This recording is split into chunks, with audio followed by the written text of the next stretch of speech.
قبر کا راز پریزنٹڈ بائی افسانہ شفق۔ رات کا وقت تھا، آسمان پر چاند پوری آب و تاب سے چمک رہا تھا، لیکن اس کی ٹھنڈی روشنی بھی قبرستان کی سنسان ہوا میں ایک عجیب سا خوف کھول رہی تھی۔ خشک درختوں کی شاخیں ایسے ہل رہی تھیں جیسے کسی کا سایہ ادھر سے گزر رہا ہو۔ دور دور تک بس قبریں تھیں اور ان کے بیچ ایک قبر جو باقی سب سے نئی اور نم تھی۔ اسی قبر کے اندر سے ہلکی ہلکی آہٹیں آنے لگیں، جیسے کوئی مٹی کھود رہا ہو۔ پھر اچانک ایک ہاتھ باہر نکلا اور پھر ایک چہرہ۔ وہ ایک لڑکی تھی، چہرہ خوف سے سفید آنکھیں پھٹی ہوئی، ہونٹ خشک، سانسیں بے قابو۔ اس کے بال گرد آلود اور لباس پھٹا ہوا تھا۔ وہ قبر سے نکلنے کی کوشش کر رہی تھی، لیکن جیسے ہی وہ مٹی سے باہر نکلی، اس نے قبرستان کے چاروں طرف نظریں دوڑائیں، اور وہ لمحہ اس کے لیے بھیانک تھا۔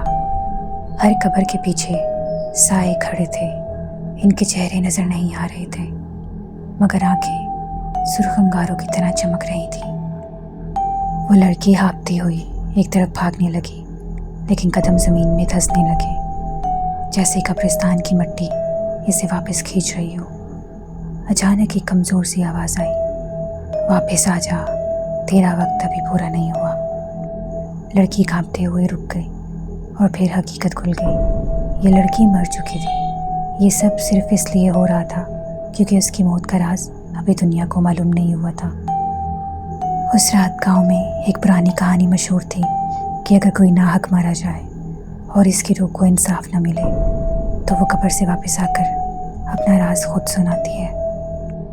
اچانک لڑکی کے ہونٹ کانپنے لگے اور اس نے پھٹی ہوئی آواز میں کہا، مجھے میرے ہی گھر والوں نے دفنایا کیونکہ میں نے ان کا سب سے بڑا گناہ دیکھ لیا تھا۔